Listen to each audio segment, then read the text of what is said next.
আমরা ৭১-এর স্বাধীনতা অর্জন করেছিলাম, ৭১-এর স্বাধীনতা অর্জন করেছিলাম বটে, কিন্তু ৭১-এর আমরা কোনো সুফল পাই নাই। ৭১-এর স্বাধীনতা অর্জন করেছিলাম ঠিক, কিন্তু ৭১-এর স্বাধীনতার পর ৫৪ বছর চলে গেল। এই বাংলার জমিনে এই জাতির মুসলমানেরা কখনো শান্তি পায়নি, এই জাতির লোকেরা কখনো মুক্তি পায়নি। এই জাতির লোকেরা বারবার জুলুমের শিকার হয়েছে।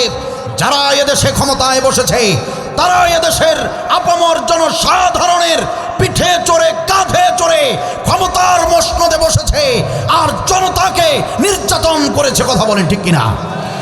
আমরা এবার ২৪শে জুলাই বিপ্লবের স্বাধীনতা পেয়েছি। এই স্বাধীনতা আমরা ব্যর্থ হতে দিব না। এই জুলাই বিপ্লবের ২৪শে স্বাধীনতার সুফল আমরা ঘরে তুলতে চাই। এই সুফল আমরা অবশ্যই পেতে চাই।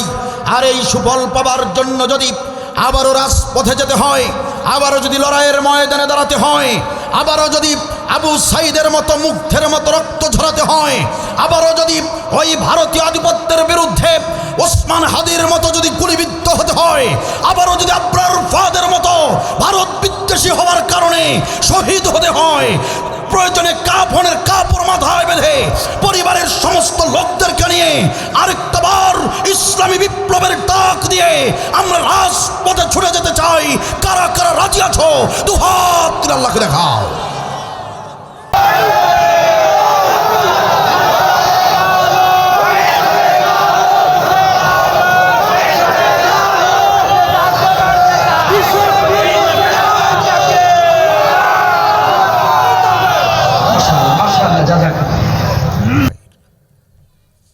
আরে আমাদের জন্মই তো হয়েছে আল্লাহর পথে জীবন বিলিয়ে দেবার জন্য।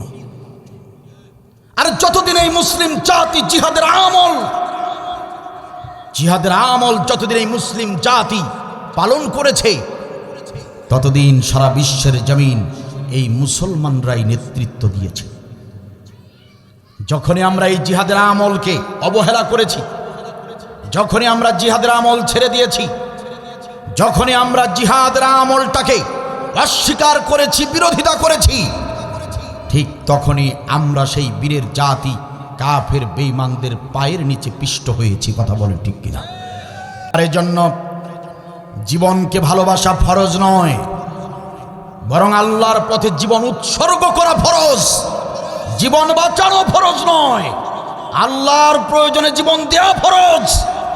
সুতরাং কিসের ভয় করেন?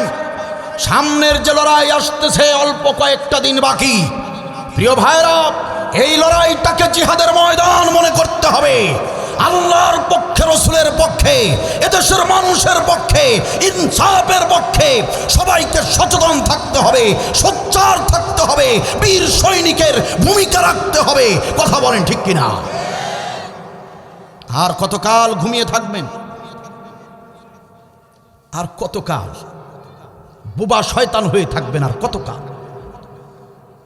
আর কতকাল? প্রিয় ভাইরা আমার, আমরা প্রত্যেকেই এক একজন দায়িত্বশীল। আপনারা আপনাদের নিজস্ব অবস্থান থেকে প্রত্যেকেই এক একজন দায়িত্বশীল। সুতরাং নিজ নিজ জায়গা থেকে দায়িত্ব পালন করতে হবে।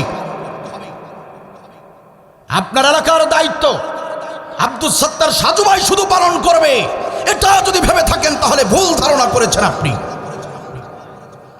আপনার নিজস্ব অবস্থান থেকে যতটুকু আল্লাহর পক্ষে চেষ্টা করা যায় সেটা আপনাকে করতে হবে। এটা ফরজ করেছেন কে? ফরজ কার?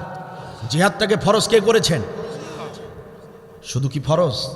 সব ফরজের বড় ফরজ। দেখেন প্রিয় ভাইয়েরা আমার, এই কুরআনুল কারীম গবেষণা করে আমি দেখেছি, এই কুরআনুল কারীমের ভিতরে নামাজের নির্দেশ এসেছে ৮২ বার। এই কুরআনুল কারীমের ভিতরে রোজার নির্দেশ এসেছে ১৪ বার। ও আমার প্রিয় ভাইরা, কুরআনুল কারীমের ভিতরে হজ্জের নির্দেশ এসেছে মাত্র ১ বার। এই কুরআনুল কারীমের ভিতরে যাকাতের নির্দেশ এসেছে প্রায় ৩৪ বার। আমি আবার রিপিট করছি, প্রিয় ভাইরা কান খুলে শুনে নেন। এই কুরআনুল কারীমের ভিতরে নামাজের কথা এসেছে ৮২ বার, রোজার নির্দেশ এসেছে ১৪ বার, হজ্জের নির্দেশ মাত্র ১ বার। জাকাতের নির্দেশ এসেছে 34 বার। সেই কোরআনুল কারিমের ভিতরেই জিহাদ করতে হবে গোলাম, জিহাদ কর রে গোলাম, জিহাদ কর, জিহাদ কর। জিহাদের নির্দেশ এসেছে 917 বার, 917 বার প্রত্যক্ষ এবং পরোক্ষভাবে এই কোরআনুল কারিমের ভিতরে আল্লাহ তাআলা 917 বার জিহাদের নির্দেশ দিয়েছেন। প্রিয় ভাইয়েরা আমার, সেই জিহাদের আমল বাদ দিয়া আপনি যত বড় পরহেজগারিতা করেন না কেন, সেই জিহাদের আমল অস্বীকার করে আপনি যত বড় মুত্তাকিন হবার দাবি করেন না কেন, কোনো লাভ হবে না। ও আমার প্রিয় ভাইয়েরা, 917 বারের আমল, 917 বারের ফরজ আমল জিহাদ, সব ফরজের বড় ফরজ। কোরআনুল কারিমের ভিতরে জান্নাতে যাবার একমাত্র গ্যারান্টিযুক্ত নির্ভরযোগ্য আমল জিহাদ, দিন কায়েমের জন্য চেষ্টা চালানো। 82 বারের ফরজ হুকুম সালাত, 82 বারের ফরজ হুকুম নামাজ আপনারা আদায় করেন প্রত্যেকটা দিন 5 ওয়াক্ত নামাজ। ওই যে মুয়াজ্জিন যখন আযান দেয়, হাইয়া আলাস সালাহ, এসো এসো নামাজের দিকে এসো, আপনি যতই ব্যস্ত থাকেন না কেন, মুয়াজ্জিনের আযানটা শুনবার সঙ্গে সঙ্গে সমস্ত কাজগুলো বন্ধ করে দিয়া ওযু করে আপনি মসজিদে ছুটে যান। 82 বারের ফরজ সালাত আদায় করবার জন্য আপনি সব কাজ বন্ধ করে দৌড়ে ছুটে মসজিদে গিয়ে জামাতে নামাজ আদায় করলেন। ও প্রিয় ভাইয়েরা, অবশ্যই এটা গুরুত্বপূর্ণ একটি আমল, অবশ্যই নামাজ একটি গুরুত্বপূর্ণ আমল। আপনি 82 বারের ফরজ আমল পালন করতে গিয়ে এই শীতের রাতে, কনকনে এই শীতের রাতে ঠান্ডা পানি দিয়া উজু করে ফজরের সালাত আদায় করেন, আলহামদুলিল্লাহ, অবশ্যই এটা ভালো কাজ। বুঝতে হবে প্রিয় ভাইরা, যে নামাজটা এত কষ্ট করে পালন করছেন, সেই নামাজের নির্দেশ এসেছে 82 বার। প্রত্যেক বছর একটা মাস না খেয়ে রোজা রাখতে হয়। একটা মাস সারাদিন করে না খেয়ে আপনি রোজা রাখলেন, এত কষ্ট করে ক্ষুধার পিপাসা সব কিছু মেনে নিয়ে আপনি একটা মাস রোজা রাখলেন। সেই রোজার নির্দেশ কোরআনুল কারিমে এসেছে মাত্র 14 বার। 7 লক্ষ টাকা খরচ করে, 7.5 লক্ষ টাকা খরচ করে মক্কায় গেলেন, মদিনায় গেলেন, হজ ব্রত পালন করলেন। প্রিয় ভাইরা আমার, ঘাম ঝরা উপার্জিত টাকা 7 লক্ষ 7.5 লক্ষ টাকা খরচ করে আপনি যে হজ ব্রত পালন করেন, মাত্র একবারের ফরজ নির্দেশ, সেটাও আপনি আদায় করলেন, আলহামদুলিল্লাহ, ভালো কথা। ও আমার প্রিয় ভাইরা, যাদের উপরে জাকাত ওয়াজিব হয়েছে, প্রতি বছর আপনারা সহায় সম্পত্তির হিসাব কষে কষে জাকাত আদায় করলেন। প্রিয় ভাইরা আমার, মাত্র 34 বারের নির্দেশ। আপনি 82 বারের নামাজ আদায় করলেন, আপনি 14 বারের রোজা পালন করলেন, একবারের নির্দেশ হজ ব্রত পালন করলেন, 34 বারের নির্দেশ জাকাত আদায় করলেন। অথচ সেই একই কোরআনে, একই ফরজ আমল, একই কোরআনে আল্লাহ রাব্বুল আলামিন একবার নয়, দুবার নয়, 82 বার নয়, 14 বার নয়, একবার নয়, বরং 917 বার জিহাদের আমলের নির্দেশ দিলেন।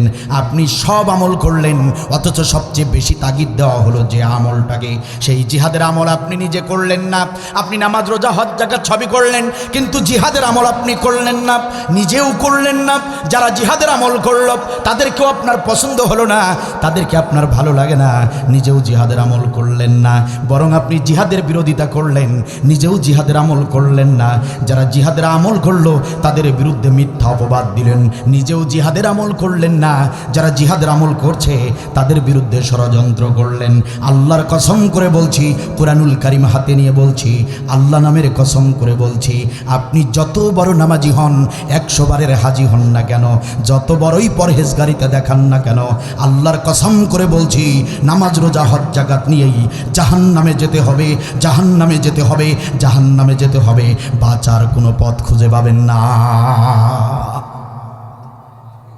কথা কি বোঝা যায়? আমার জাতির লোকেরা সব বোঝে, শুধু আল্লাহর জিহাদের আমলটা বোঝে না।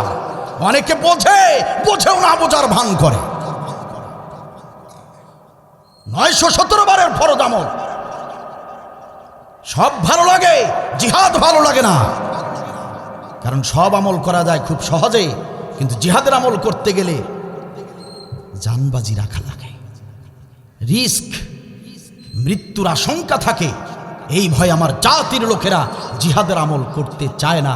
বড় আফসোস, আরে মৃত্যু তো হবেই, মরণ তো হবেই, মৃত্যু থেকে পালানোর তো কোনো রাস্তা নাই।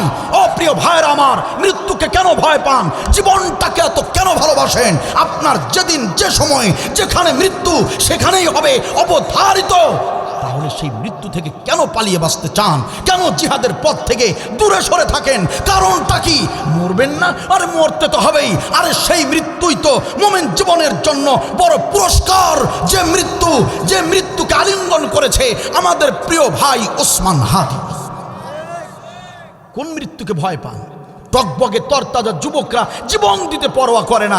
বয়স 40 হয়ে গিয়েছে, বয়স 50 হয়ে গিয়েছে। কিসের ভয় তোমার মুসলমান? কিসের ভয়? কিসের ভয়? প্রিয় ভাইয়ের আমার, খারাপ লাগছে আপনাদের? একান্ত আপনজনের আমার এই আলোচনা সবাই করে না, করবে না। একটু মনোযোগ দিয়ে শুনেন প্রিয় ভাইয়েরা। কুরআনুল কারীমের ভিতরে এই জিহাদটা কত বড় আমল, সব ফরজের বড় ফরজ, কতটা গুরুত্ব দিয়েছেন মহান আল্লাহ রব্বুল আলামিন। অথচ আমরা সেই অধম গোলাম, আল্লাহ এত বেশি গুরুত্ব দিলেন, অথচ আমরা নিজেরাই সেই আমলের গুরুত্ব দেই না। এখানে যারা আছেন কম বেশি সবাই নামাজ আদায় করেন, 5 ওয়াক্ত পড়েন আর 2 ওয়াক্ত পড়েন, বেশিরভাগরাই হচ্ছেন কিন্তু নামাজি মানুষ। কম বেশি সবাই নামাজ আদায় করেন। মাহে রমজানই তো সামনে চলে এসেছে। যারা জীবনে 1 ওয়াক্ত নামাজও পড়ে না, দেখবেন রমজান এলে তারা রোজাও রাখে। আমার জাতির লোকেরা নামাজও পড়ে, রোজাও রাখে, কম বেশি সব আমলই করে। কিন্তু আমি দেখিয়ে দিতে পারবো প্রিয় ভাইয়েরা আমার, এমন কিছু মানুষ আপনাদের এলাকায় আছে যাদের বয়স 50 হয়ে গিয়েছে, আজ পর্যন্ত জিহাদের আন্দোলনে শরীক হয় নাই। আপনার চেয়ে কুলাঙ্গার, আরে আপনার চেয়ে অধম আর কেউ নাই। আল্লাহর আসমানের নিচে আর জমিনের উপরে আপনি সবচেয়ে ঘৃণিত বান্দা, যে এখনো আপনি জিহাদের আন্দোলনে শরীক হতে পারেন না। কোরআনের সবচেয়ে বড় আমল, সেখানে আপনি শরীক হতে পারেন নাই। যদি প্রশ্ন করেন হুজুর, জিহাদের আমল কি নামাজের চেয়েও বেশি গুরুত্ব নাকি? যদি প্রশ্ন করেন ভাইরা, জিহাদের আমল রোজার চেয়েও গুরুত্বপূর্ণ নাকি? তাহলে কান খুলে শুনে নেন প্রিয় ভাইয়েরা আমার, আল্লাহর কসম করে বলছি, নামাজ অবশ্যই গুরুত্বপূর্ণ ইবাদত, অবশ্যই গুরুত্বপূর্ণ ইবাদত। ওই আল্লাহ নামের কসম করে বলছি, নামাজের চেয়েও জিহাদের গুরুত্ব আল্লাহর কাছে অনেক বেশি। বলবেন যে হুজুর মুখের কথায় বললে আমরা বিশ্বাস করব? প্রমাণ কি? প্রমাণ, খন্দকের যুদ্ধ চলছে, রাসূলুল্লাহ সাল্লাল্লাহু আলাইহি ওয়াসাল্লাম খন্দকের যুদ্ধ করছেন সাহাবীদেরকে সাথে নিয়ে। নামাজের ওয়াক্ত যখন হয়ে গেল, রাসূলুল্লাহ সাল্লাল্লাহু আলাইহি ওয়াসাল্লাম শুধু মনস্থির করেছেন, মনে মনে ভেবেছেন যে এখন সাহাবীদেরকে ডেকে বলবো, সাহাবীরা যুদ্ধ বন্ধ করো, জিহাদ স্থগিত, যুদ্ধবিরতি ঘোষণা করা হবে, যুদ্ধ বন্ধ করে দাও, আসো আমরা নামাজ আদায় করি। কারণ নামাজের সময় হয়ে গিয়েছে। কথা কি বোঝা যায়? নবী সাল্লাল্লাহু আলাইহি ওয়াসাল্লাম এটা ঘোষণা করবেন, এখনো করেন নাই। নবী সাল্লাল্লাহু আলাইহি ওয়াসাল্লামের মনে শুধু এই কথাটা এসেছে, ওয়াক্ত তো হয়ে গেল, তাহলে তো সাহাবীদেরকে ডেকে যুদ্ধ বন্ধ করে দিয়ে নামাজ পড়তে হবে, কারণ নামাজের ওয়াক্ত হয়ে গেল। নবী সাল্লাল্লাহু আলাইহি ওয়াসাল্লাম শুধু মনে মনে কল্পনা করেছেন, জিবরিল আমিন এসে উপস্থিত হয়ে গিয়েছেন। ইয়া রাসূলুল্লাহ, ইয়া হাবিবাল্লাহ, আল্লাহর পক্ষ থেকে আমি জিবরিল আমিন পয়গাম নিয়ে এসেছি। আল্লাহর পক্ষ থেকে নির্দেশ হলো কত ওয়াক্ত নামাজ কাজা হবে, এ ব্যাপারে কোনো জবাব চাইবে না আল্লাহ। আল্লাহর নির্দেশ হলো জিহাদ বন্ধ করা যাবে না, নামাজ কয় ওয়াক্ত বন্ধ রাখা লাগে রাখেন। সুবহানাল্লাহ বলবেন না? নামাজ স্থগিত করা হলো, কয়েক ওয়াক্ত নামাজ কাজা করা হলো, বন্ধ। কয়েক ওয়াক্ত নামাজ স্থগিত করা হলো, আগে জিহাদ পরে নামাজ। সুবহানাল্লাহ বলবেন না? আগে জিহাদ পরে নামাজ। এবং আল্লাহ বলছেন, নবীজি এই নামাজ যে কাজা করলেন এটার ব্যাপারে আমি আল্লাহ জবাব নিব না, জবাব চাইব না। সুবহানাল্লাহ বলেন। কারণ নির্দেশ দিয়েছেন কে? আল্লাহর পক্ষ থেকে নির্দেশ। নবী বললেন, সাহাবীরা শোনো, হযরত জিবরিল আমিন এসেছে, আল্লাহর পক্ষ থেকে বার্তা নিয়ে এসেছে। ভাইজান ফোনটা সাইলেন্ট করে রাখবেন না বন্ধ করে রাখবেন?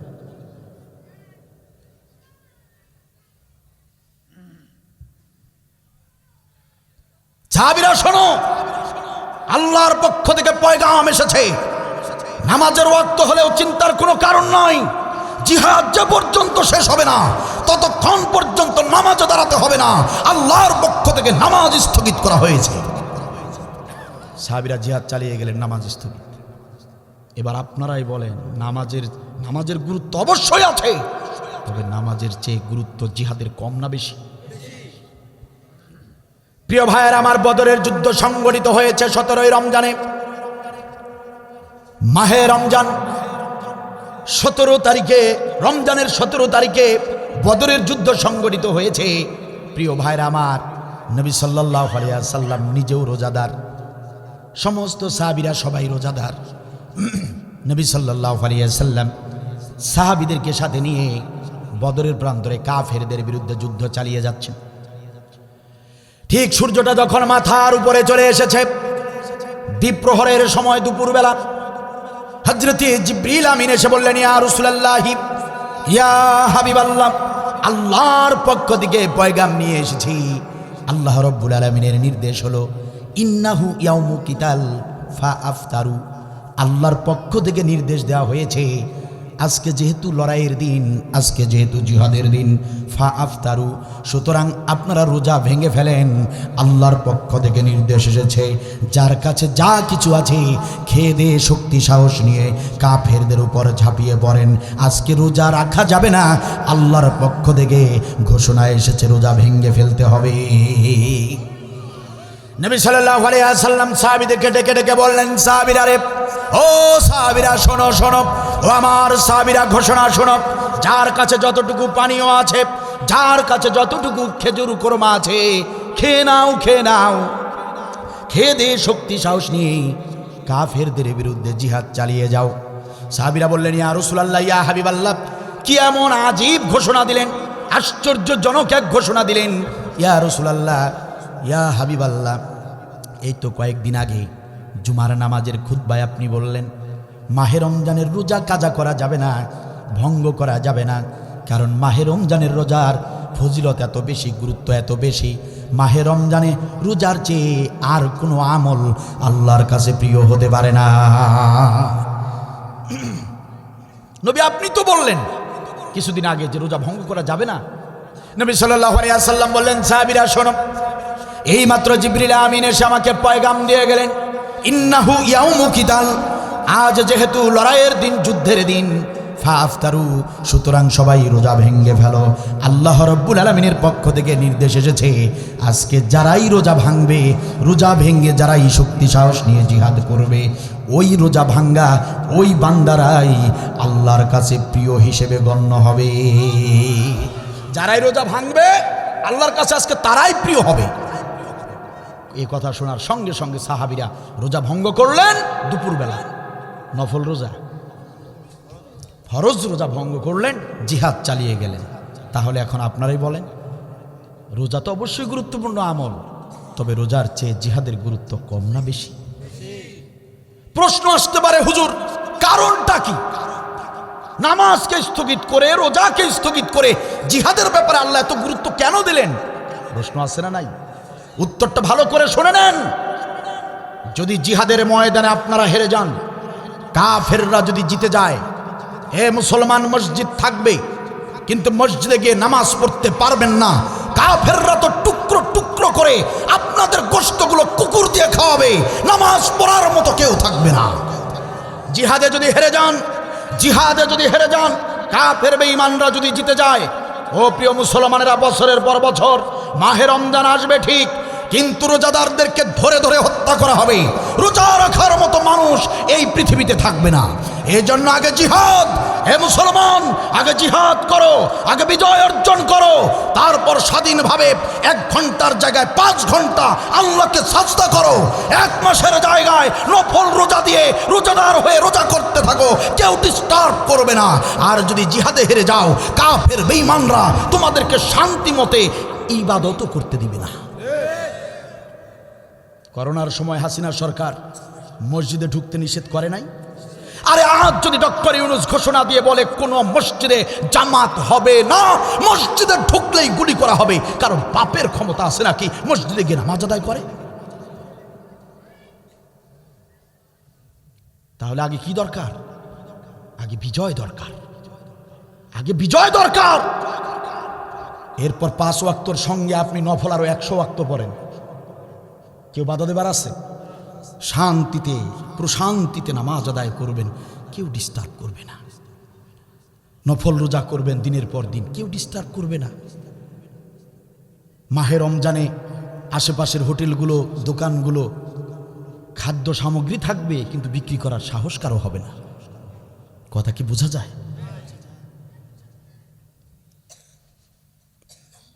এজন্য আগে বিজয় অর্জন করতে হবে, তারপর ইচ্ছা খুশি মতো তোমরা ইবাদত করো। এই জন্য জিহাদের মর্যাদা, জিহাদের গুরুত্ব আল্লাহর কাছে সবচেয়ে বেশি। সুবহানাল্লাহ বলবেন না? প্রিয় ভাইয়েরা আমার, শুনে নেন,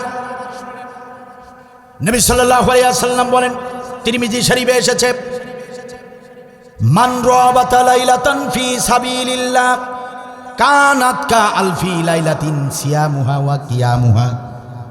ওসমান রাদিয়াল্লাহু থেকে বর্ণিত হাদিস। নবী সাল্লাল্লাহু আলাইহি ওয়াসাল্লাম বলেন, ও আমার সাহাবীরা শোনো, কোনো ব্যক্তি যদি 1000 দিন না খেয়ে রোজা রাখে, আবার 1000টা রাত যদি দাঁড়িয়ে দাঁড়িয়ে সালাত আদায় করে, ওই ব্যক্তি যতটুকু সওয়াব পাবে, ভালো করে খেয়াল করুন প্রিয় ভাইরা, 1000টা দিন যদি কেউ রোজা রাখে, 1000টা দিন যদি কেউ রোজা রাখে, আবার ওই 1000টা রাত না ঘুমিয়ে দাঁড়িয়ে দাঁড়িয়ে যদি সারা রাত ধরে 1000টা রাত যদি দাঁড়িয়ে দাঁড়িয়ে সালাত আদায় করে, ওই ব্যক্তির আমল নামায় যতটুকু সওয়াব দেয়া হয়, রাসূলুল্লাহ সাল্লাল্লাহু আলাইহি ওয়াসাল্লাম বলেন, মান রাবাতা লাইলাতান ফি সাবিলিল্লাহ, দিন কায়েমের পথে, জিহাদের পথে কোনো ব্যক্তি শুধু একটি রাত যদি জেগে থাকে, শুধু একটি রাত জিহাদের পথে কোনো ব্যক্তি যদি জেগে থাকে, রাসূলুল্লাহ সাল্লাল্লাহু আলাইহি ওয়াসাল্লাম বলেন, 1000 রাতের নামাজের চেয়ে, 1000 দিনের রোজার চেয়ে, এদের চেয়েও বেশি সওয়াব তার আমল নামায় লেখা হয়। কোথায় পাবেন এমন আমল? কোথায় পাবেন? আমি তো নিজেকে আলেমও মনে করি না, আলেম হওয়ার মতো যোগ্যতা আমার নাই। সামান্য কিছু ইলেম আল্লাহর আমি নিয়ে আপনাদের সামনে কথা বলি, তবু আমি এই কোরআন হাতে নিয়ে আমি সারা বিশ্বের আলেমদেরকে চ্যালেঞ্জ করেছি। আমার চ্যালেঞ্জ, পৃথিবীর কোনো আলেম যদি দেখাতে পারে এই কোরআনুল কারীমের ভিতরে জিহাদের চেয়ে বড় কোনো আমল আছে, আব্দুল বারী কোরআনের মঞ্চে জীবনে দাঁড়াবে না। চ্যালেঞ্জ, একটা আমল যদি কেউ দেখাতে পারে জিহাদের চেয়ে বড় আমল, আমার জাতির লোকেরা সেই জিহাদের আমল শুনলে নাক ছিটকায়। জিহাদের কথা বললে আমার জাতির লোকেরা কয় আব্দুল বারী আসছিল রাজনীতি করতে, আমার জাতির লোকেরা কয় ভোট চাইতে আসছিল।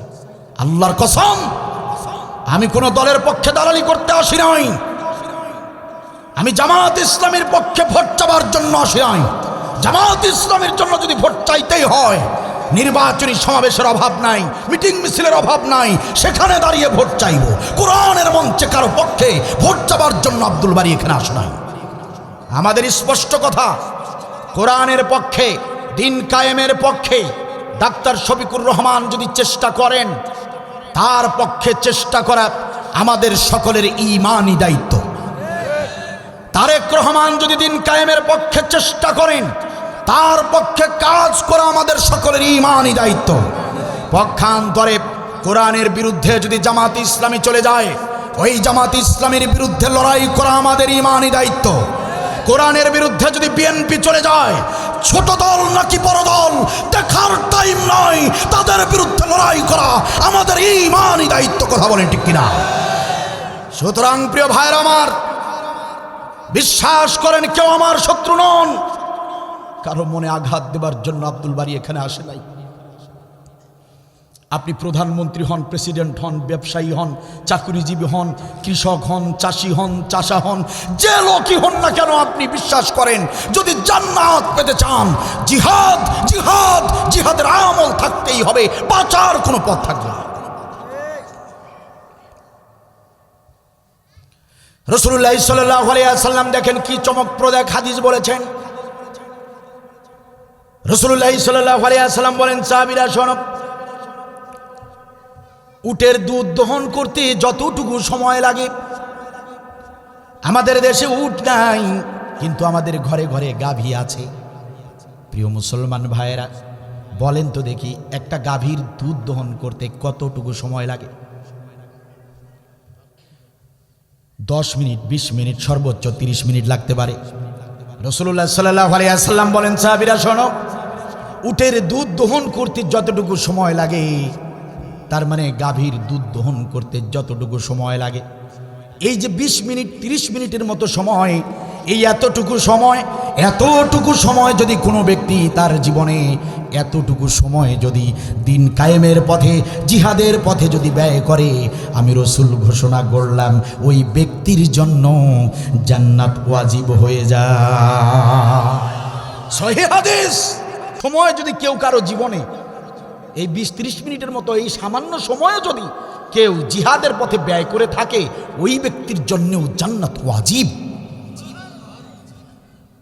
কোথায় পাবেন এমন আমল? বলেন, কোথায় পাবেন? কোথায় পাবেন? কোরআনের আমলের কথা বলছি, মানুষের তৈরি কোনো সাহিত্য নিয়ে বসি নাই।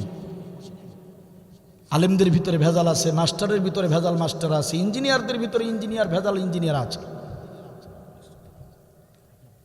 ভাই না, আমি খাই না তো চা।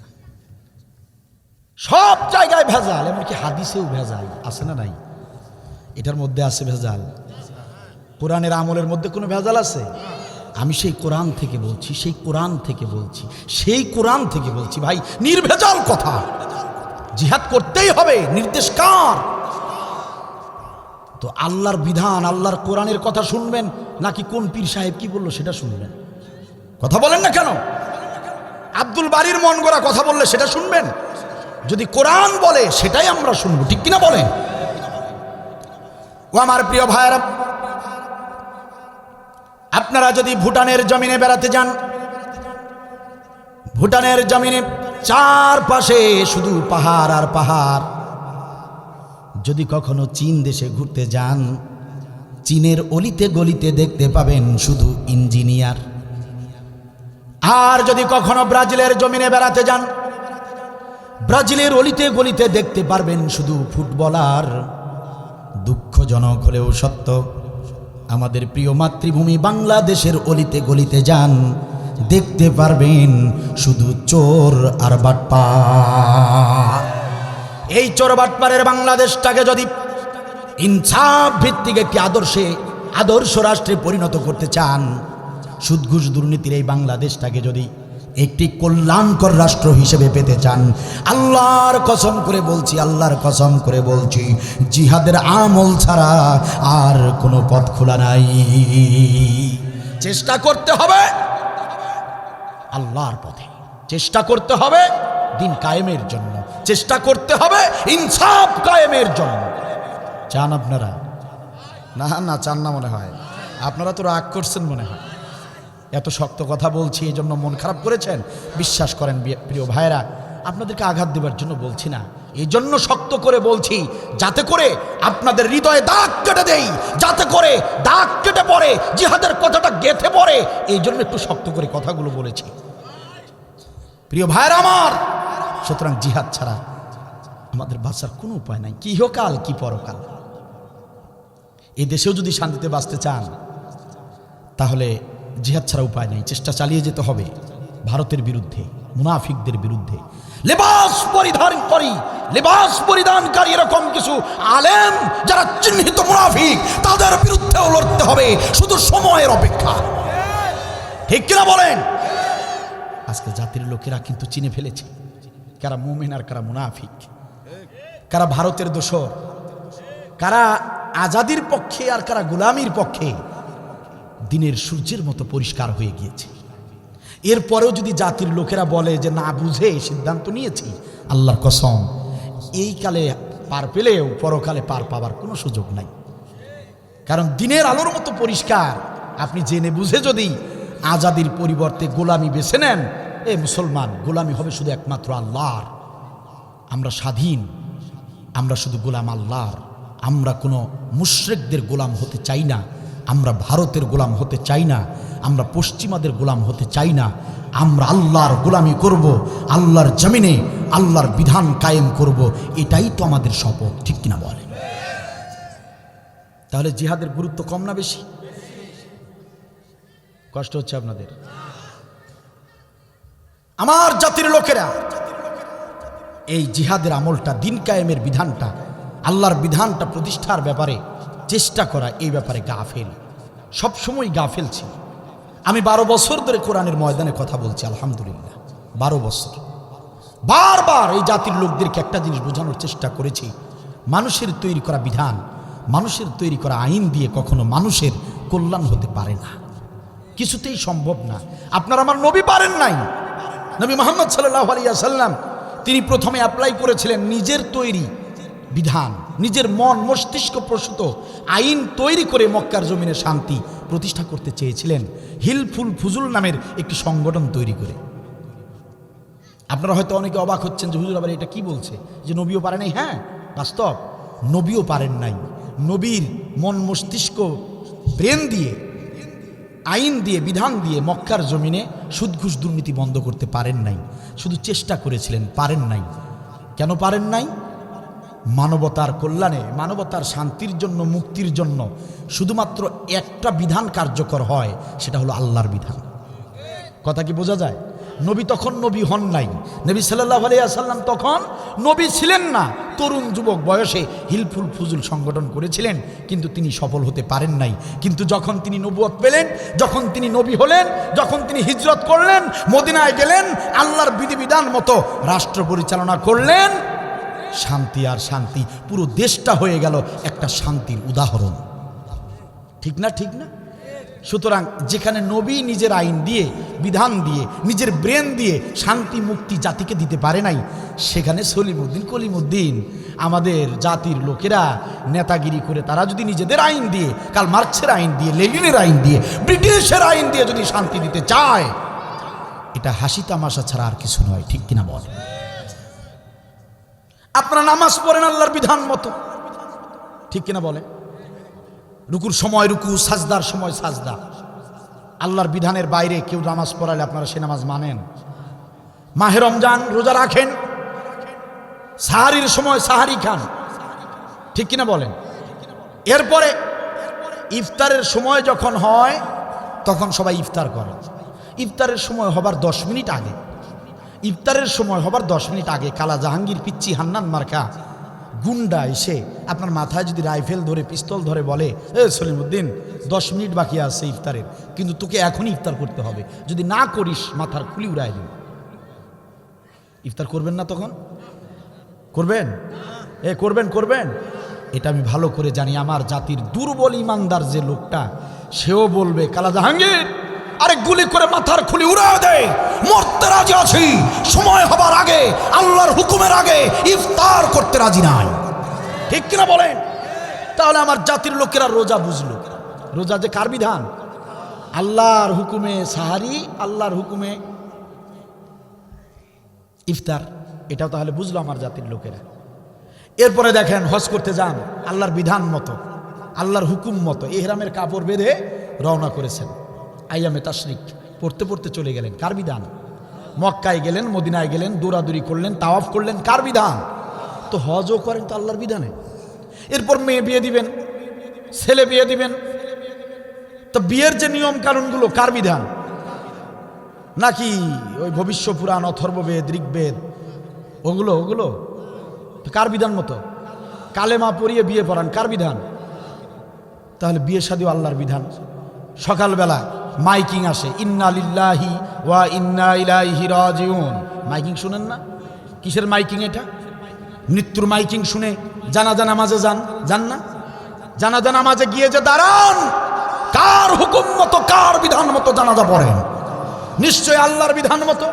তো সব জায়গায় তো মোটামুটি আল্লাহর বিধান দিয়েই চলেন, কিন্তু যখন সংসদ গঠনের সময় এসে যায়, যখন নির্বাচনের সময় এসে যায়, যখন নেতৃত্ব বাছাইয়ের সময় এসে যায়, তখন আমার জাতির ওই নামাজিরা, আমার জাতির কিছু হাজিরা, আমার জাতির কিছু মুসলমানেরা, তারা তখন আল্লাহর বিধান তোয়াক্কা করে না, তখন আল্লাহর বিধানের কথা মনে থাকে না, সব জায়গায় আল্লাহর বিধান মানলেও নির্বাচনের সময় আমার জাতির লোকেরা বারবার এলাকার সবচেয়ে বড় মদারু, এলাকার সবচেয়ে বড় তাসারু, এলাকার সবচেয়ে বড় জুয়ারু, এলাকার সবচেয়ে বড় চাঁদাবাজ, এলাকার সবচেয়ে বড় দুর্নীতিবাজ, এলাকার সবচেয়ে বড় দুশ্চরিত্র লোকটাকে বারবার সাপোর্ট দিয়েছেন, বারবার সাপোর্ট দিয়ে তাদেরকে সংসদে পাঠিয়েছেন। যে কারণে 54 বছর পার হয়ে গিয়েছে এই বাংলার জমিনে 92% মুসলমানের জমিনে কোরআনের রাজ কায়েম হয় নাই। জবাব কেমনে দিবেন আল্লাহর কাছে? কেমনে জবাব দিবেন? আমার আল্লাহ কোরআন হাদিসে টয়লেটে কেমনে যাবেন, কেমনে বের হবেন সেই হুকুম পর্যন্ত দিয়েছে, বিধান পর্যন্ত দিয়েছে, দেয় নাই? টয়লেটে আপনি বসবেন কেমনে? হাঁটুর কাপড় ফেলে দিয়ে না হাঁটু ঢেকে বসবেন? নবী শেখায় নাই? তো টয়লেট পর্যন্ত যদি আল্লাহর বিধান থাকে, একটা জাতির ভাগ্য নির্ধারণের 5টা বছর, রাষ্ট্র গঠনের 5টা বছর মেয়াদ, যে রাষ্ট্রশক্তির উপর নির্ভর করে আপনি বেগুন ভর্তা দিয়ে 5 বছর ভাত খাবেন না ইলিশ মাছ দিয়ে ভাত খাবেন, সেটা নির্ধারণ করে সরকার। আপনার ফসল, আপনার ধান, আপনার পাট, গম ন্যায্য মূল্য পাবেন কি পাবেন না 5টা বছর নির্ধারণ করবে যারা, তাদেরকে আপনি আল্লাহর বিধান না মেনে ইচ্ছামতো সমর্থন করবেন। আর হাসরের ময়দানে ঝুলি বের করে দেখাবেন আল্লাহ নামাজ, আল্লাহ রোজা, আল্লাহ হজ 3 বার করছি, আল্লাহ আল্লাহ জান্নাত দাও। আল্লাহ বলবে গোলাম সব জায়গায় সব করেছো ঠিক, কিন্তু আসল জায়গায় করেছো বেঠিক, সুতরাং বাঁচার উপায় থাকবে না। নামাজ রোজা হজ জাকাতের গাঁটটি মাথায় তুলে দিয়ে আল্লাহ বলবে ঢোক জাহান্নামে যা। ঠিক কিনা বলেন? তাহলে সামনে জিহাদের সময় আসে না নাই? চেষ্টার সময় আসতেছে কিনা বলেন? চেষ্টা করবেন তো? কার পক্ষে? আওয়াজ দিয়ে বলেন কার পথে? এটার নামই জিহাদ। এটার নাম কি? জিহাদ। কষ্ট হচ্ছে আপনাদের?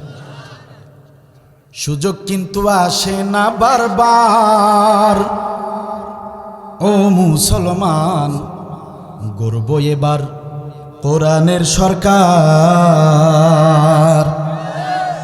সুযোগ কিন্তু, আরে সুযোগ কিন্তু আসে না বারবার, ও মুসলমান গর্ব এবার কোরআনের সরকার। সুযোগ কিন্তু আসে না বারবার, ও মুসলমান গর্ব এবার কোরআনের সরকার। কোথায় রইলেন হাজি গাজী, দিন কায়েমে হয়ে যান রাজি। কোথায় রইলেন হাজি গাজী, কোথায় রইলেন হাজি গাজী, দিন কায়েমে হয়ে যান রাজি। একই ভুল, আরে একই ভুল করবেন না বারবার, ও মুসলমান গর্ব এবার কোরআনের সরকার। সুযোগ কিন্তু আসে না বারবার, ও মুসলমান গর্ব এবার কোরআনের সরকার। ঠিক না? ঠিক না? কোথায় রইলেন শ্রমিক মজুর, করব মোরা বৈষম্য দূর। কোথায় রইলেন শ্রমিক মজুর, কোথায় রইলেন শ্রমিক মজুর, করব মোরা বৈষম্য দূর। সবাই পাবে, আরে সবাই পাবে ন্যায্য অধিকার, ও মুসলমান গর্ব এবার ইনসাফের সরকার। সুযোগ কিন্তু, আরে সুযোগ কিন্তু আসে না বারবার, ও মুসলমান গর্ব এবার ইনসাফের সরকার। সুযোগ কিন্তু আসে না বারবার, ও মুসলমান গর্ব এবার কোরআনের সরকার। ঠিক কিনা বলেন? আপনারা মন খারাপ করলেন মনে হয়, কষ্ট হচ্ছে আপনাদের। সম্মানিত ভাইয়েরা আমার, আল্লাহ রাব্বুল আলামিন, খারাপ লাগছে আপনাদের? জিহাদের ব্যাপারে কোরআনুল কারীমে বললেন এই জিহাদের ব্যাপারে আল্লাহ রাব্বুল আলামিন কুরআনুল কারীমে যত জায়গায় বলেছেন তত জায়গায় চমকপ্রদ কিছু পুরস্কারের ঘোষণা দিয়েছেন। সুবহানাল্লাহ বলেন। যেখানেই জিহাদের কথা এসেছে সেখানেই গুনাহ মাফের ঘোষণা দিয়েছেন। কুরআনুল কারীমে আল্লাহ যেখানে জিহাদের কথা বলেছেন সেখানেই জান্নাতের বর্ণনা করেছেন। সুবহানাল্লাহ বলেন। আল্লাহ রাব্বুল আলামিন কুরআনুল কারীমের ভিতরে জিহাদ সম্পর্কে বলেন, ইয়া আইয়ুহাল্লাযীনা আমানু হাল আদুল্লুকুম আলা তিজারাতিন তুজিকুম মিন আযাবিন আলীম। আল্লাহ রাব্বুল আলামিন বলেন, প্রিয় গোলামেরা শোনো, তোমরা যারা ঈমানদার তোমরা কান খুলে শোনো, আমি আল্লাহ রাব্বুল আলামিন এমন একটা আমলের কথা তোমাদেরকে বলবো না? আমি কি তোমাদেরকে এমন একটি ব্যবসার কথা বলবো না যে ব্যবসা করলে অথবা যে আমলটি করলে তুজিকুম মিন আযাবিন আলীম, জাহান্নামের আগুন তোমাদের জন্য হারাম হয়ে যাবে? এমন একটি আমলের কথা আমি আল্লাহ তোমাদেরকে বলবো না? আমি আল্লাহ কি তোমাদেরকে জানাবো না? আমরা বললাম, রব্বুল আলামিন কি এমন আমল আছে যে আমলটি করলে জাহান্নাম হারাম হয়ে যাবে? রব্বুল আলামিন আপনি বলেন সেটা কোন আমল? আল্লাহ রব্বুল আলামিন বলে দিলেন, গোলামেরা শোনো, যে আমলটি করলে জাহান্নাম তোমাদের জন্য হারাম হয়ে যাবে, তুমিনুনা বিল্লাহি ওয়া রাসূলিহি ওয়া তুজাহিদুনা ফি সাবিলিল্লাহ। আমার প্রিয় গোলামেরা শোনো, ঈমান আনো আল্লাহর প্রতি, ঈমান আনো রাসূলের প্রতি। ঈমান আনার পর যে ব্যবসা তোমাদেরকে করতে হবে অথবা যে আমলটি তোমাদেরকে করতে হবে সেই আমলের নাম তুজাহিদুনা ফি সাবিলিল্লাহ। আল্লাহর পথে, দিন কায়েমের পথে, ইনসাফের পথে জিহাদ করতে হবে। এই জিহাদের আমল যদি করো রে গোলাম, এই জিহাদের আমল যদি পালন করতে পারো, আমি আল্লাহর ঘোষণা, তুনজিকুম মিন আযাবিন আলীম, জাহান্নামের আগুন তোমাদের জন্য আমি আল্লাহ হারাম করে দিব। কথা কার? কি সুন্দর কথা! জাহান্নামের আগুন হারাম হয়ে যাবে, জাহান্নাম থেকে আপনাদেরকে মুক্তি দেওয়া হবে, শাস্তি থেকে রেহাই দেওয়া হবে। আমল একটাই, জিহাদ ফি সাবিলিল্লাহ। প্রিয় ভাইয়েরা আমার, আল্লাহ রাব্বুল আলামিন আরেক জায়গায় বলেন, ইন্নাল্লাহা ইউহিব্বুল্লাযীনা ইউকাতিলুনা ফি সাবিলিহি সাফফান কান্নাহুম বুনিয়ানুম মারসুস। আল্লাহ রাব্বুল আলামিন কি সুন্দর কথা বললেন। প্রিয় ভাইয়েরা আমার, এমন কথা সচরাচর আল্লাহ তাআলা কুরআনুল কারীমে তেমন বেশি বলেন নাই। এত সুন্দর কথা এই আয়াতের ভিতরে বলেছেন, ইন্নাল্লাহা, নিশ্চয় আল্লাহ, ইউহিব্বুল্লাযীনা, ওই গোলামদেরকে আল্লাহ মহব্বত করেন, ওই গোলামদেরকে, ওই গোলামদেরকে, ওই বান্দাদেরকে, ওই বান্দিদেরকে আল্লাহ তাআলা ভালোবাসেন। ইউকাতিলুনা ফি সাবিলিহি, যারা আল্লাহর পথে জিহাদ করে, যারা লড়াই করে, সংগ্রাম করে, আল্লাহ বলেন নিশ্চয়ই আমি আল্লাহ ওই গোলামদেরকেই বেশি ভালোবাসি, ওই গোলামরাই আমি আল্লাহর প্রিয় গোলাম। আল্লাহর প্রিয় গোলাম কারা? আল্লাহ কোরআনে বলে দিলেন, ইউকাতিলুনা ফি সাবিলিহি, যারা দিন কায়েমের জন্য লড়াই করে, আল্লাহ বলতেছেন ওরা হলো আমার প্রিয় গোলাম। সম্মানিত ভাইয়েরা আমার, এই দিন কায়েমের পক্ষে লড়াই করার কারণে, এই জিহাদের পথে, ইসলামী আন্দোলনের পথে, এই ইসলামী আন্দোলনের পথে থাকবার কারণে গত 16 বছর ফ্যাসিস্ট সরকারের আমলে আমি আব্দুল বারী কয়েকবার জেল কেটেছি। আমার বিশ্বাস এখানে অনেকে আছেন যারা ইসলামী আন্দোলন করবার কারণে জেল কেটেছেন। প্রিয় ভাইয়েরা, কান খুলে শুনে নেন, এই আয়াতের ব্যাখ্যাটা ভালো করে বুঝে নেন। এই ইসলামী আন্দোলন করবার কারণে, দিন কায়েমের পক্ষে চেষ্টা করবার কারণে, জিহাদ করবার কারণে এরকম খুনি হাসিনা সরকারের মতো এরকম ফ্যাসিস্টদের কাছে আপনি খুনি হতে পারেন, আপনি সন্ত্রাসী হতে পারেন, আপনাকে সন্ত্রাসী বলে গালি দিতে পারে। এরকম পৃথিবীর কাফেররা আপনাকে আমাকে রাজাকার বলে গালি দিতে পারে। এই জিহাদের আমল করবার কারণে পৃথিবীর বেঈমানেরা আমাদেরকে স্বাধীনতা বিরোধী বলে গালি দিতে পারে, আমাদেরকে জঙ্গি বলে গালি দিতে পারে, আমাদের চরিত্র নিয়ে কটাক্ষ করতে পারে, এই জিহাদের আমল করবার কারণে মিথ্যা মামলা দিয়ে আমাদেরকে হয়রানি করতে পারে, এই জিহাদের আমল করবার কারণে ওই সমস্ত কাফেররা আমাদেরকে ঘৃণা করতে পারে, ওই মুনাফিকরা আমাদেরকে অপমান অপদস্থ করতে পারে। আল্লাহ রাব্বুল আলামিন বলেন, ও প্রিয় গোলামেরা, হতাশ হয়ো না, নিরাশ হয়ো না রে গোলাম, নিরাশ হয়ো না। সারা পৃথিবীর মানুষেরা তোমাকে ঘৃণা করতে পারে, এই জিহাদের আমল করবার কারণে সারা পৃথিবীর নাফরমানেরা তোমাকে অপবাদ দিতে পারে, তোমাকে ঘৃণা করতে পারে, কিন্তু আমি আল্লাহ বলতেছি গোলাম রে, আমি আল্লাহ বলে দিচ্ছি প্রিয় গোলাম, তোমরা যারা দিন কায়েমের জন্য লড়াই করতেছ, আমি আল্লাহর ঘোষণা, তোমরা হচ্ছ আমি আল্লাহর প্রিয় বান্দা। ও মুসলমান, প্রশ্ন করতে চাই, মানুষের, পৃথিবীর মানুষদের প্রিয় হতে চান নাকি আল্লাহর কাছে প্রিয় হতে চান? যদি আল্লাহর কাছে প্রিয় হতে চান তাহলে আমল একটাই, আল্লাহর সবচেয়ে প্রিয় আমল জিহাদ ফি সাবিলিল্লাহ। এই আমলটি করতে হবে, যে আমল করলে আল্লাহর প্রিয় হওয়া যায়। কার প্রিয় হওয়া যায়? আল্লাহর প্রিয় হওয়া যায়। এই আমল করার কারণে আপনার বাবা আপনাকে ভালোবাসলো কিনা, আপনার ভাই আপনাকে পছন্দ করলো কিনা, আপনার প্রতিবেশী আপনাকে ভালোবাসলো কিনা দেখার বিষয়। আমরা কাকে দেখব? আল্লাহ ভালোবাসছে কিনা সেটা হলো আমাদের দেখার বিষয়, ঠিক কিনা বলেন? খারাপ লাগছে আপনাদের? কষ্ট হচ্ছে? সম্মানিত ভাইরা, রাত তো অনেক গভীর হয়ে গেল, একটা উদাহরণ দিয়ে আলোচনা শেষ করতে যাচ্ছি। একটা ঘটনা শোনেন, আমার বিশ্বাস আরো 2টা ঘন্টা জিহাদ নিয়ে আলোচনা করলে যা বুঝবেন, এই ছোট্ট একটি ঘটনা যদি আমি আপনাদেরকে বোঝাতে পারি তাহলে 2 ঘন্টা আলোচনার চেয়েও জিহাদের গুরুত্বটা একটু ভালো বুঝবেন।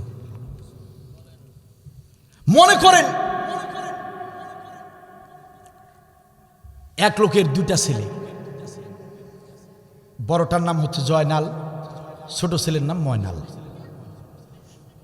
কথা কি বুঝতেছেন? যদি নামের সঙ্গে কারোর নাম মিলে যায় মন খারাপ করবেন, এটা উদাহরণ দিতে গিয়ে বলতেছি। 2 ছেলে, এক ছেলে বড় ছেলে জয়নাল, ছোট ছেলে ময়নাল। তো বাবা যদি জয়নালকে বলে, জয়নাল আমি তো অসুস্থ, যাও তাড়াতাড়ি খড়িবাড়ি বাজারে গিয়ে আমার জন্য ওষুধ কিনে আনো। বাবার হুকুম দিতে দেরি, জয়নাল অলসতা করে না, দৌড়ে ছুটে গিয়ে বাবার জন্য ওষুধ নিয়ে আসে। বাবা যদি বলে, বড় ছেলে জয়নাল যাও তো বাবা, তাড়াতাড়ি জমি বাড়িতে যাও, সেখানে ধান গাড়ো, আলু গাড়ো, সবাই তো গেড়ে শেষ করলো, আমি তো অসুস্থ যেতে পারছি না, তাড়াতাড়ি যাও, টিলার নিয়ে যাও, লাঙ্গল নিয়ে যাও, চাষাবাদ করো। বাবা হুকুম দিতে দেরি, জয়নাল অলসতা করে না, দৌড়ে ছুটে জমি বাড়িতে গিয়ে কাজ শুরু করে দেয়। বাবা যদি বলে, জয়নাল আমার পা ব্যথা করছে, তুমি আমাকে পা টিপে দাও, তাহলে জয়নাল ব্যাস হুকুম করার সঙ্গে সঙ্গে পা টিপতে শুরু করে, যতক্ষণ বাবা চায় ততক্ষণ পা টিপে দেয়। কথা কি আপনারা বুঝতেছেন? তার মানে হলো বাবা যে হুকুম দেয় সেই হুকুমই তামিল করে। কোন ছেলে? নাম কি? নাম কিন্তু খেয়াল রাখতে হবে কার নাম কোনটা। কি নাম? জয়নাল। আরেক ছেলে আছে, ছোট ছেলে, কি যেন নাম? ময়নাল। দেখেন, ময়নালকে যদি বাবা বলে, ময়নাল ছেলে আমার, যাও তো বাবা একটু বাজারে গিয়ে কাঁচা বাজার কিনে নিয়ে আসো, সবজি তরকারি কিনে নিয়ে আসো, বাসায় খাবারের কোনো ব্যবস্থা নাই, এই যে টাকা নিয়ে যাও, খড়িবাড়ি গিয়ে সবজি মাছ তরকারি ইত্যাদি ইত্যাদি কিনে নিয়ে আসো। ময়নাল বলে, আব্বাজান দেখেন কি আর বলি, আমার বন্ধুরা স্কুল ফিল্ডে বসে আছে, আমার এক ফ্রেন্ডের ফেসবুক আইডি হ্যাক হয়েছে, আমি এটা নিয়ে খুব টেনশনে আছি, বন্ধুরা বসে আছে, আমার এত সময় নাই, তুমি গেলে যাও, না গেলে আজকে তরকারি ছাড়াই খাওয়া দাওয়া হবে। এই কথা বলে ময়নাল ছুটে পালায়। কথা কি বুঝতেছেন আপনি? বাবা যদি বলে, ময়নাল যাও একটু জমি বাড়িতে যাও, একটু কাজ করো, তোমার ভাইয়ের সঙ্গে একটু কাজ করো, একটু সহযোগিতা করো। ময়নাল বলে, আব্বাজান সেই সময় কি আমার আছে, আজকে আমার ফুটবল টুর্নামেন্ট হাই স্কুল মাঠে, তো সুতরাং সেখানে আমাকে যেতে হবে, আমার তো সময় নাই। এ কথা বলে ময়নাল ছুটে যায় কোথায়? কথা কি বোঝা গেছে? আপাতত কিন্তু আমরা এতটুকু বুঝতে পেরেছি জয়নাল ছেলেটা খুবই ভালো ছেলে। কেন জয়নাল? হ্যাঁ ভালো না? কে ভালো বলেন? বলেন না কে ভালো? ময়নাল? জয়নাল। আপাতত মনে হচ্ছে জয়নাল ছেলেটা ভালো, মেয়েটে থাকলে বিয়ে দেওয়া যায়, ছেলেটা খুবই ভালো। কথা বলেন না কেন? আর ময়নাল ছেলেটা যদি আপাতত মনে হচ্ছে ছেলেটা একটু টাউট। কথা কন না কেন? কথা কি বুঝতেছেন আপনারা? এখন দেখেন ঘটনা কি। কয়েকদিন পরে এক লোক এসে জয়নালদের বাড়িতে এসে বলতেছে, জয়নালের বাপ, ও জয়নালের বাপ বাড়িতে আসো নাকি? আমি এই মাত্র দেখে আসলাম তোমাদের পূর্ব পাড়ার যে জমিটা, সেই জমিতে 50-60 জন গুন্ডা মাস্তান অস্ত্র শস্ত্র নিয়ে তোমাদের জমিটা দখল করতেছে, তুমি এখনো বাড়িতে বসে আছো। জয়নালের বাবা এই খবরটা শুনে তো চমকে উঠেছে, বলে কি এটা তো মহা সর্বনাশ। আমার বাবার বৈধ সম্পত্তি, আমার কাছে বৈধ কাগজপত্র সব আছে, অথচ আমার বাবার বৈধ জমি গুন্ডা মাস্তানরা ক্ষমতার জোরে অস্ত্রের জোরে জবরদখল করবে, আর আমি বাড়িতে বসে থাকবো, এটা তো হতে পারে না। আপনারা মানবেন? জয়নালের বাবা ডাক দিয়ে বলে, জয়নাল রে কোথায়? ও আমার ছেলে ময়নাল কোথায় রে তোমরা? ও জয়নাল ময়নাল, দেরি করো না, দেরি করো না। শুনতে পেলাম আমাদের পূর্ব পাড়ার জমি বাড়িতে গুন্ডা মাস্তান এসেছে 50-60 জন, হাতে অস্ত্র শস্ত্র নিয়ে এসেছে, আমার বাবার বৈধ সম্পত্তি তারা জবরদখল করতে এসেছে। আমরা বেঁচে থাকতে, আমাদের শরীরে এক বিন্দু রক্ত থাকতে, আমাদের বৈধ জমিন আমরা তাদের হাতে ছেড়ে দিতে পারি না। জয়নাল রে দেরি করো না, ও ময়নাল রে চলো চলো চলো চলো, জমি বাড়িতে যেতে হবে, ওই মাস্তানদেরকে জমি বাড়ি থেকে হটিয়ে দিতে হবে, চলো যাই। জয়নাল দৌড়ে এসেছে। আব্বাজান কি বলেন? ও আব্বাজান কি করতে হবে বলেন? বাবা বলেছে জয়নাল রে। ময়নাল কোথায়? জয়নাল বলে, ময়নাল তো বাসায় নাই, ময়নাল তো সারাদিন আড্ডা করেই চলে, আড্ডা দিয়েই চলে। জয়নালকে ডাক দিয়ে বলে, ছেলে আমার জয়নাল, ময়নাল যেহেতু বাড়িতে নাই, তুমি দেরি করো না, আমার সাথে চলো, জমি বাড়িতে যেতে হবে। 50-60 জন গুন্ডা এসেছে জমি দখল করবার জন্য, হাতে অস্ত্র শস্ত্র নিয়ে এসেছে, কিন্তু বসেই থাকার তো সুযোগ নাই, চলো চলো জমি বাড়িতে যাই। এবার জয়নালকে যখন এই হুকুম দেওয়া হলো জমি বাড়িতে যেতে হবে, গুন্ডা মাস্তানদের হাত থেকে নিজেদের জমি নিজেদের রক্ষা করতে হবে, এই হুকুম যখন করেছে বাবা, এবার জয়নাল বড় চিন্তায় পড়ে গিয়েছে। জয়নাল এবার ঠান্ডা মাথায় কয়েক সেকেন্ডের মধ্যে সিদ্ধান্ত নিয়ে ফেলেছে। জয়নাল ভাবতেছে, আব্বাজান যা বলেছে সারা জীবন তাই করেছি, আব্বা যদি বলেছে বাজারে যা, বাজারে গিয়েছি, আব্বা যদি বলেছে ফার্মেসি থেকে ওষুধ নিয়ে ওষুধ এনেছি, আব্বা যদি বলে কৃষি খেতে যা, কৃষি খেতে গিয়েছি, সারাটা জীবন বাবার কথা মতোই চলেছি, বাবার একটা কথা একটা হুকুম অমান্য করি নাই, অক্ষরে অক্ষরে পালন করেছি। কিন্তু আজকে আব্বাজানের হুকুমটা মানা যাবে না, কারণ আজকে যদি আব্বাজানের হুকুমটা মেনে আমি ওই জমি বাড়িতে যাই, ওরা 50-60 জন হাতে আছে অস্ত্র, আমরা বাপ বেটা 2 জন, অস্ত্র শস্ত্র কিচ্ছু নাই। আজকের জমি বাড়িতে যাওয়া মানেই হলো নিজের জীবন বিলিয়ে দেওয়া। সুতরাং জমি বাড়িতে গেলে জীবিত অবস্থায় আর বাড়িতে ফেরা সম্ভব না। এই জয়নাল মিয়া বুঝতে পেরেছে ওই 50-60 জন গুন্ডার সামনে যাওয়া মানে মরে যাওয়া, নিশ্চয়ই সেখানে আমাকে মেরে ফেলবে। এই ভয়ে জয়নাল এবার ডাক দিয়ে বলে, আব্বাজান, ও আব্বাজান, আপনি যান, আমি আসতেছি। কথা কি বুঝছেন? আপনি যান, আমি আসতেছি একটু পরে। সব হুকুমই তো মেনেছি আব্বাজানের, একটা হুকুম তো আজকের না মানলে কি এমন হবে বলেন? কথা কি আপনারা বুঝতেছেন? সব হুকুম মানে নাই জয়নাল? কয়টা মানে নাই?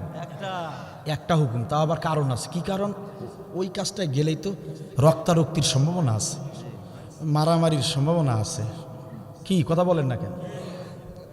আব্বাজান আপনি যান, আমি আসতেছি। এত বড় সাহস গুন্ডাদের! হ্যাঁ, আমি আসতেছি আব্বাজান, আপনি যান খালি। এখন আপনার ছেলে যাক আর না যাক, আপনারা বলেন তো মুরব্বি যারা আছেন, আপনার ছেলে যাক আর না যাক, আপনি কি ঘরে বসে থাকবেন না যাবেন জমি বাড়িতে?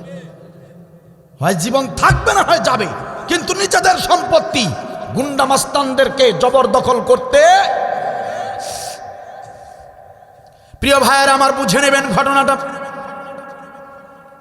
কিছুদিন আগে দেখেছেন গোবিন্দগঞ্জের মাওলানা ফরিদুল ইসলাম ভাই, তরুণ যুবক মানুষ, ওয়াজের মঞ্চে ওয়াজ করতেছেন। ঠিক এভাবেই ওয়াজ করতেছেন। ওয়াজ করতে করতে ওয়াজ চলাকালীন অবস্থায় ব্রেন স্ট্রোক করে টেবিলে ঢলে পড়লেন, ইন্তেকাল করলেন। প্রিয় ভাইয়েরা আমার, ভালো করে মনোযোগ দিয়ে ওয়াজটা শুনে যান। আমি আব্দুল বারী আলোচনা করছি, বসে বসে আলোচনা করছি। সোজা হয়ে দাঁড়াতে পারবো কোনো গ্যারান্টি নাই। আপনারা যারা আজকে আলোচনা শুনছেন, কাল সকালের সূর্যটা দেখতে পারবেন কোনো গ্যারান্টি নাই। জীবনের শেষ আলোচনা হিসেবে শুনে যান।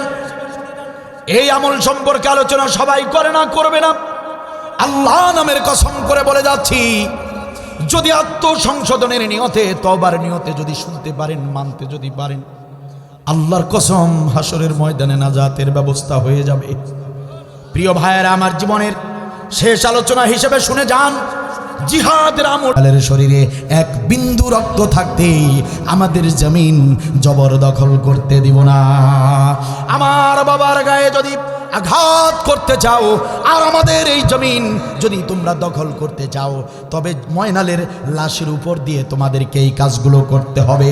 ময়নাল জীবিত থাকতে তোমরা এই কাজ কিছুতেই করতে পারবা না। কথা বুঝছেন? তারপরের দিন সকালে এই ঘটনা যা হবার হয়েছে, এখন তারপরের দিন সকালে আপনারা সবাই যান জয়নালের বাপের কাছে। জয়নালের বাবার কাছে গিয়ে বলবেন, আপনারা জিজ্ঞেস করবেন, জয়নালের বাবা, আপনার তো দুই ছেলে, জয়নাল আর ময়নাল, তো কোন ছেলেটা আপনার প্রিয়? কথা কি আপনারা বুঝতেছেন? আপনারা যদি জিজ্ঞেস করেন যে আপনার কোন ছেলেটা প্রিয়, জয়নাল না ময়নাল, আচ্ছা আপনারা বলেন তো আপনাদের বিবেক দিয়ে, জয়নাল ময়নালের বাপ প্রিয় ছেলের নাম কোন নামটা বলবে? জয়নাল বলেন, জোরে বলেন। ময়নাল বলবে, আমার প্রিয় ছেলে ময়নাল না। প্রথমে এটা বলবে না, প্রথমে আপনাদেরকে আগে ধমক দিবে। ধমক দিয়ে বলবে, আরে মিয়া, কে বলেছে আমার দুইটা সন্তান? আমার সন্তান তো একটা, সে হচ্ছে ময়নাল। জয়নাল নামের কোন সন্তান আমি জন্ম দেই নাই, কারণ জয়নালের মতো কাপুরুষ আমার কখনো সন্তান হতে পারে না। বলবে না? বলবে না? কি কথা বলেন না কেন? বলবে না? তাহলে প্রিয় সন্তান কে আপনার? বলবে যে আমার সন্তান একটাই, সেটা হলো আবার ময়নাল। যদি বলেন কেন ময়নাল আপনার এত প্রিয় হলো কেন, বাবা চোখের পানি ছেড়ে দিয়ে বলবে, ওই যে গুন্ডা মাস্তানরা এসেছিল আমার জমি দখল করবার জন্য, জয়নালকে হুকুম দিলাম, জয়নাল রে, যার জমিন তারই থাকবে, অন্যরা দখল করবে, এটা তো হতে পারে না। আমাদের জমিন আমাদেরকেই তো রক্ষা করতে হবে। জয়নাল রে, চল চল যাই। জয়নাল আমার সাথে গেল না। আমি বাবা একা যখন গুন্ডাদের সামনে পড়ে গেলাম, গুন্ডারা যখন আমাকে মেরে ফেলার চেষ্টা করতেছিল, আমার ছেলে ময়নাল কোথা থেকে যেন ছুটে এসে ওই গুন্ডা মাস্তানদের সামনে যখন বলেছে, আমার শরীরে এক বিন্দু রক্ত থাকতে আমার বাবার গায়ে আঘাত করতে দিব না। এই কথাটা একবার যখন আমার ছেলে ময়নাল বলেছে, আমি বাবা, আমার অন্তরটা প্রশান্তিতে ভরে গিয়েছে।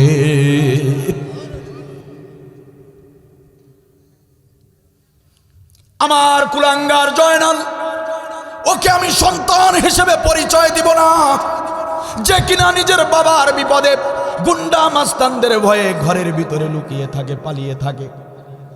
এমন সন্তান আমার দরকার নাই, ওকে আমি ত্যায্য করে দিব। সন্তান আমার একটাই, সে হলো আমার ময়নাল। ও আমার প্রিয় ভাইয়েরা, একান্ত আপনজনেরা, ফুলবাড়ি উপজেলার মুসলমানেরা, আমি কি বলতে চেয়েছি আশা করছি আপনারা বুঝে ফেলেছেন। আপনারা জয়নাল মার্কা মুসলমান যদি হন, আল্লাহর সব হুকুম পালন করলেন, নামাজ, রোজা, হজ, যাকাত, দান, সদাকা, আল্লাহ যখন যেটা হুকুম দিল সবই পালন করলেন। কিন্তু আল্লাহর জমিন যখন ওই মুশরিকের দল, ওই ভারতের দল, ওই ভারতের আধিপত্যবাদ, এই জমিন যখন দখল করে তাদের বিধান মতো দেশটা চালায়, তখন আপনারা জয়নালের মতো ঘরের ভিতরে লুকিয়ে থাকলেন। 3 বার হজ করেছেন, 5 ওয়াক্ত নামাজ পড়েন, নামাজ পড়ে পড়ে কালো দাগ করে ফেলেছেন, সব হুকুমই আল্লাহর মেনেছেন। কিন্তু যখন ওই জিহাদের পথে যখন আল্লাহ হুকুম দিয়েছে যাও লড়াই করো, আল্লাহর জমিনে আল্লাহর বিধান চলবে, আলালাহুল খলকু ওয়াল আমর, জমিন যার আইন চলবে তার, এই হুকুম যখন আল্লাহ দিয়েছে, এই জিহাদকে যখন আল্লাহ ফরজ করেছে, তখন আপনারা সব আমল করলেন, মৃত্যুর ভয়ে জিহাদের পথে গেলেন না, মৃত্যুর ভয়ে আন্দোলনে গেলেন না। উসমান হাদির মতো বুক ফুলিয়ে বলতে পারলেন না গোলামি চাই না, আজাদি চাই, গোলামির চেয়ে মৃত্যুবরণ করতে চাই, শহীদ হতে চাই, তবুও গোলামি সহ্য করব না, এই কথা বলতে পারলেন না। ঘরের ভিতরে বসে থাকলেন, তাসবিহ তিলাওয়াত করলেন। কাল হাসরের ময়দানে আল্লাহ বলবে না না না, তোরা আমার গোলাম না, তোদেরকে আমি ত্যায্য করে দিলাম, তোদেরকে আমি তালাক দিয়ে দিলাম, তোরা আমার গোলাম না।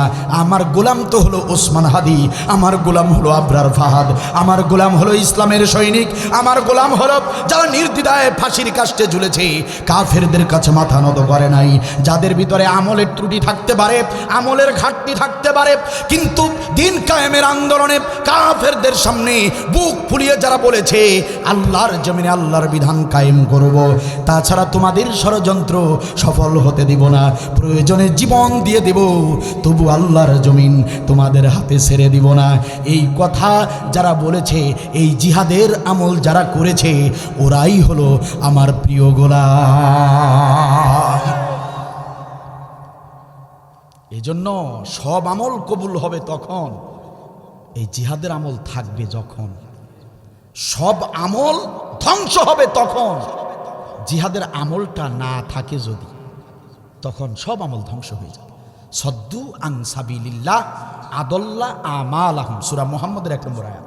সদ্দু আন সাবিলিল্লাহ আদল্লা আমালাহুম, দিন কায়েমের বিরোধিতা যারা করে তাদের সমস্ত আমল আমি আল্লাহ বরবাদ করে দেই, ধ্বংস করে দেই। নাউজুবিল্লাহ বল। আল্লাহ তাআলা আমাকে সহ আমাদের সকলের বাকি জিন্দেগি কোরআনের পথে, ইসলামের পথে যেন কবুল করে নেন। নামাজ অবশ্যই গুরুত্বপূর্ণ আমল, আমরা যেন 5 ওয়াক্ত নামাজ জামাতে পড়তে পারি। আমাদের মা বোনদেরকেও আল্লাহ 5 ওয়াক্ত নামাজ পড়ার তৌফিক দান করুন। আমার মা বোনেরা, এই আজকের যে আমলের কথা বলেছি, এটা আপনাদের জন্যও খুব গুরুত্বপূর্ণ আমল। নবী সাল্লাল্লাহু আলাইহি ওয়াসাল্লাম যত জিহাদের ময়দানে গিয়েছেন, এক এক জিহাদে এক এক স্ত্রীকে সাথে নিয়ে গিয়েছেন, সুবহানাল্লাহ বলেন। সুতরাং আপনাদেরও জিহাদের সময় কিন্তু সামনে। আমার ভাইয়েরা যতটুকু ভূমিকা রাখতে পারবে, আমার মায়েরা বোনেরা ততটুকুই গুরুত্ব রাখতে পারবে, ঠিক কিনা বলেন? ততটুকুই ভূমিকা রাখতে পারবে নেতা নির্বাচনের বেলায়।